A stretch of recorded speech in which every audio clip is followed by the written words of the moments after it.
अस्सलाम वालेकुम dear students. तो आज मैं आप लोगों के सामने अपना थर्ड लेक्चर को लेके हाजिर हुआ हूँ। तो स्टूडेंट्स कल हमने पढ़ा था रफेज के बारे में। रफेज के बारे में हमने पढ़ा था कि वो जो है अनडाइजेस्टेड जो फूड होता है उनको हमारे बॉडी से एक्सक्रीट आउट करता है, ठीक है। और हमने एसेंशियल कंपोनेंट्स ऑफ फूड भी पढ़ा था और ये आप लोगों को होमवर्क के लिए दिया था, आप लोगों ने लिखा होगा। लेकिन मुझे कुछ स्टूडेंट्स ने जो है ये होमवर्क भी भेजा, कुछ ने नहीं भेजा। प्लीज़ आप लोग भी अपना होमवर्क जिसने नहीं भेजा है वो कंप्लीट करके भेजें। तो आज हम जो है बैलेंस डाइट जो है पढ़ने वाला है नेक्स्ट लेक्चर हमारा, ठीक है। सबसे पहले देखिए डाइट यानी वो डाइट होता है, अगर सिंपली एक मीनिंग बता दे, बैलेंस डाइट वो डाइट होता है जिसके अंदर जो है हमारे क्या होता है प्रॉपर न्यूट्रेंट, वहां पे प्रॉपर न्यूट्रेंट की अमाउंट वहां पे होना चाहिए, ठीक है। फॉर एग्जांपल कार्बोहाइड्रेट अगर नॉर्मली बताया जाए तो कार्बोहाइड्रेट की परसेंटेज 20% हो तो वहाँ पे प्रोटीन का भी होना चाहिए, इसी तरह से फैट का भी होना चाहिए, इसी तरह से विटामिन भी, मिनरल्स भी। इन सब की जब कंसेंट्रेशन प्रॉपर अमाउंट में वहाँ पे प्रेजेंट होता है तब हम उस खाने को क्या कहता है, उस डाइट को कहता है बैलेंस डाइट, ठीक है। तो देखिए the food we eat daily is known as diet. Diet तो आप सबको पता है कि रोज हम जो खाना खाता वही हमारा डाइट होता है। It is important for us to consume all the nutrient in our diet in appropriate amount. और ये हमारे लिए बहुत इंपॉर्टेंट है कि हम जो है अपने डाइट में जो भी न्यूट्रिएंट्स है वो प्रॉपरली कंज्यूम करें और उस न्यूट्रिएंट के उस डाइट के अंदर अप्रोप्रिएट अमाउंट में क्या होना चाहिए, न्यूट्रिएंट होना चाहिए, ठीक है। और वो न्यूट्रिएंट हमें क्या करना है, हमें कंज्यूम करना है, तो वो अप्रोप्रिएट अमाउंट में उस फूड के अंदर प्रेजेंट होना चाहिए या उस डाइट के अंदर प्रेजेंट होना चाहिए। A single food for example, कोई सिंगल फूड का अगर आप एग्जाम्पल ले लें, जैसे कि चपाती है आपके पास राइस से या पटाटो है, ठीक है, does not contain all the nutrient, उसके अंदर सारी जो न्यूट्रिएंट है वो प्रेजेंट नहीं होगा। फॉर एग्जाम्पल राइस के अंदर कार्बोहाइड्रेट्स है, उसके अंदर कोई प्रोटीन फैट्स नहीं है, इसी तरह से, ठीक है। That means इसका मतलब यह होता है our meal must have all the nutrient, यानी हम जो मील खाता है, ठीक है, उसके अंदर सारा न्यूट्रिएंट क्या होना चाहिए, प्रेजेंट होना चाहिए, ठीक है भाई। तो सारे न्यूट्रिएंट क्या होना चाहिए, वहां पे प्रेजेंट होना चाहिए।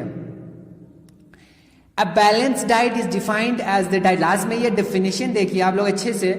A balance diet is defined as the diet which include different type of nutrient in proper proportion that an individual need and must also include enough water and roughage। इस definition का कहने का मतलब यह है कि हम बैलेंस डाइट को डिफाइन कर सकता है कैसे, इस तरह से बैलेंस डाइट हमारे बैलेंस डाइट वो डाइट होना चाहिए, ठीक है, जिस डाइट के अंदर प्रॉपर अमाउंट, प्रोपोर्शन का मतलब अमाउंट में, ठीक है, जिसके अंदर इंक्लूड हो वो सारा न्यूट्रिएंट्स जो होना चाहिए, ठीक है। किसी डाइट के अंदर वो सारा न्यूट्रिएंट्स इंक्लूड हो एक प्रॉपर अमाउंट में, और वो जो है किसी इंडिविजुअल के लिए जरूरत हो, ठीक है, या जरूरत पड़ता है जो इंडिविजुअल के लिए। And must also include enough water and roughage, और उसी फूड के अंदर जिसके अंदर जो है न्यूट्रिएंट्स है उसके अंदर और इंक्लूड होना चाहिए हमारे रफेज और वाटर की भी कुछ प्रोपोर्शन क्या होना चाहिए या कुछ अमाउंट क्या होना चाहिए उसमें इंक्लूड होना चाहिए। तो वो होता है हमारा बैलेंस डाइट, ठीक है, ये समझ गया होगा। इसके बाद नेक्स्ट हमारा आता है ओबेसिटी। अब देखिए, और यहाँ पे देखिए आप लोग, यहाँ पे proportion different nutrient, for example carbohydrate की हमारे पास होना चाहिए 400 से 500 ग्राम, ठीक है। इसी तरह से प्रोटीन्स की जो है 60 से 75 ग्राम क्यों, और फैट के 50 से 60 ग्राम। यहाँ पे आपको दिखाया हुआ है इस चैट में कि जो कार्बोहाइड्रेट है उसके कंसेंट्रेशन कुछ ज्यादा ही है, ठीक है।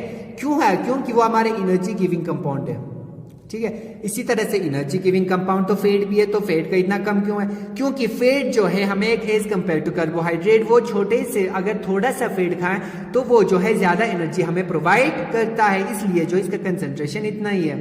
इसी तरह से प्रोटीन्स भी हमें चाहिए, वो भी लार्ज अमाउंट में यहाँ पे दिखाया हुआ है क्योंकि वो बॉडी को बिल्डअप करता है, ठीक है। अब नेक्स्ट देखिए आपके पास ओबेसिटी है, ठीक है।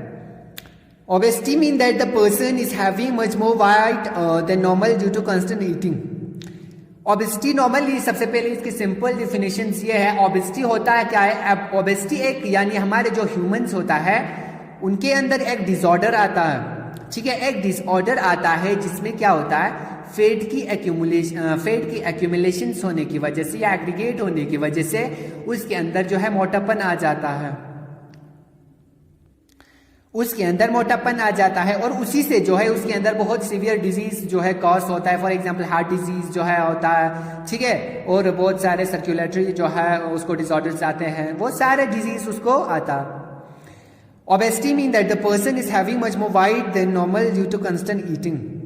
ओबेसिटी का मतलब ये डिफाइन क्या है, यहाँ पे वो पर्सन जो क्या होता है, यानी किसी पर्सन की क्या होता है, ज्यादा उसकी वाइट ज्यादा होता है, ठीक है, उसका वाइट अपने नॉर्मल वाइट से क्या हो जाता है, इंक्रीज होके ज्यादा हो जाता है या इंक्रीज हो जाता है।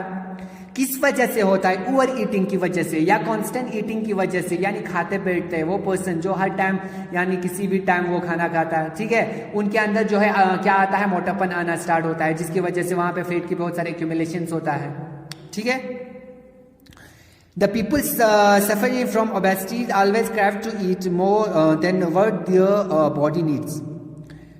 ज्यादातर जो लोग होता है ओबेसिटी से जो सफर करता है, जिनके अंदर ये डिसऑर्डर प्रेजेंट होता है, वो लोग क्या करता है, always crave to eat food, यानी अपने फूड को जो है वो क्या कर, ठीक है, वो फूड को क्या करता है, एक्सेस अमाउंट में खाता है, ठीक है, उसकी बॉडी को उतना फूड की रिक्वायरमेंट नहीं होता है। फॉर एग्जाम्पल उसने खाना खा लिया लेकिन उसको जो है उस खाने की दोबारा खाने की जरूरत नहीं होता, लेकिन वो क्या करता है, फिर से, ठीक है, फिर से जो है उस खाने को खा लेता है। ऐसा जो है ओबेसिटी जो इसके अंदर होता है वो ऐसा करता है, ठीक है, समझ आया। यानी ओबेसिटी जिसके अंदर होता है ये डिसऑर्डर, वो ऐसा होता है, ऐसे पीपल्स होता है जिसको जो है अपना सबसे पहले तो उसने खाना खा लिया और उसका जो है पेट भी फुल हो गया, स्टमक्स में फुल हो गया, जो है फुलनेस वो फील कर रहा है, उसके अलावा भी वो कुछ खाना चाहता है, ठीक है, वही होता है, यहाँ पे आपको डिफाइन किया गया।